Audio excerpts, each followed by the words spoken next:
Guys, मी नंदिनी. आज आपण बनवत आहोत भेंडीचे आडण हिवाळा स्पेशल. या प्रकारे भेंडी कापून घेऊ आडण्यासाठी. आता मी काटलेली आहे पूर्ण भेंडी. या प्रकारे एका भेंडीचे 2 भाग करून बिचातून त्यांना काटून घेऊ. या प्रकारे तांदळाचा पीठ आणि थोडासा गव्हाच्या पिठाचा मी मिक्स करून घेतली थोडा. तर इकडे मांडले आपण कढईत. तेल गरम झालेला आहे आपला. आता आपण थोडंसं बारीक अद्रक आणि लसण घालून घेऊ. तेजपत्ता, मिरची, हळदी,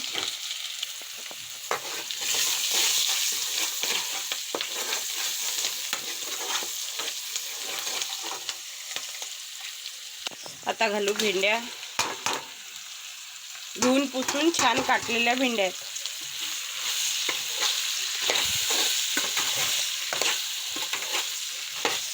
छान तिखट मिठामध्ये शिजू देऊन झाकून ठेवू. आडण बनवासाठी कटलेल्या भेंड्या असल्या ना तर उपयोगी असतात. आता ह्या भेंड्या थोड्या शिजल्या, कटलेल्या असल्या तर अजून छान वाटतात. पण माझ्या काही कटलेल्या पण आहेत आणि कोवळ्या पण. तर आता मी घालत आहे भेंडे. टमाटर घातले, परतून घेते.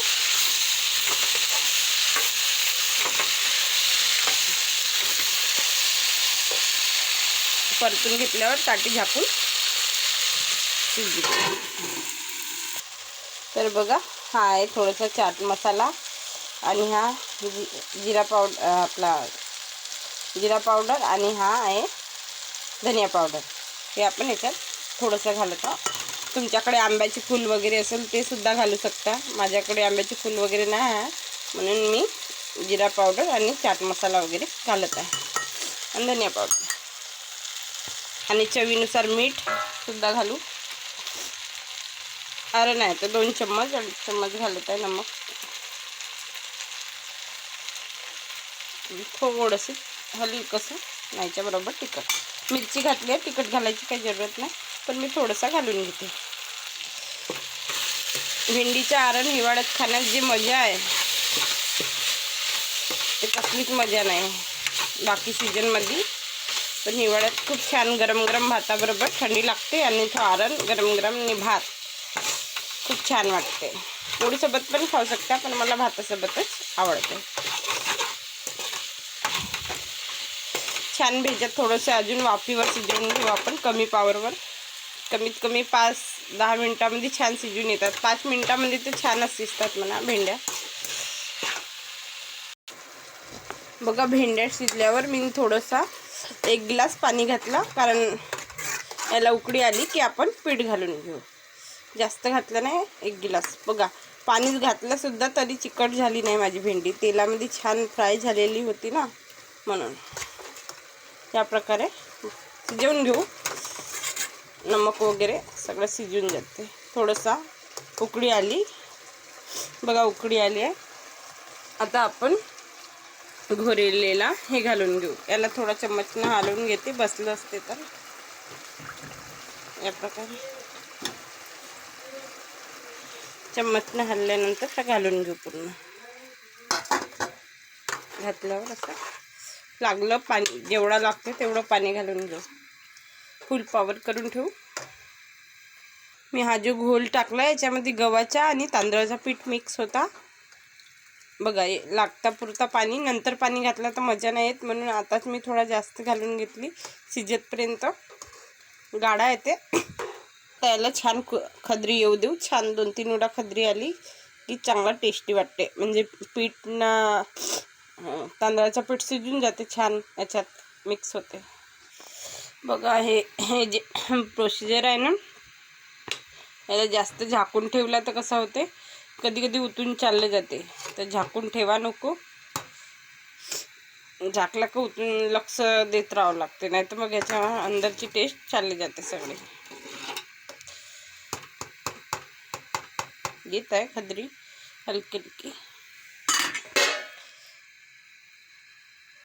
तर बघा, पहिली आपली खदरी आली आहे अन्नाला. छानपैकी खजरी आले बघा, मस्त. जास्त पतला पण नाही आणि जास्त गाढा पण नाही, असा याच प्रकारे ठेवावा आळण. मला आळण मस्त खूप आवडते. तुम्हाला कसं आवडते मला कमेंटमध्ये आळण आवडते की नाही. थंडीच्या दिवसाला गरम गरम खायला मला माझ्या घरी सबला आवडते आळण, यांना सुद्धा, मला सुद्धा. आळण असलं तर आम्ही पोटभर जेवण करतो मस्तपैकी. 2 घास जास्त सुद्धा जाते. तर आपल्या आळणाला पहिली खदरी आहे, पण छान पीठ आणि हे छान शिजल्या पाहिजे म्हणून मी थोडा वेळ अजून 2-3 मिनिट तरी छान शिजू देईन. विदाऊट झाकायचं नाही याला आणि शिजू द्या याच प्रकारे. तर बघा आपला आळण पूर्ण रेडी आहे आणि तयार आहे. छानपैकी गाढासुद्धा आला आहे, जेवढा आपल्याला पाहिजे तेवढा, आणि छान शिजलासुद्धा आहे.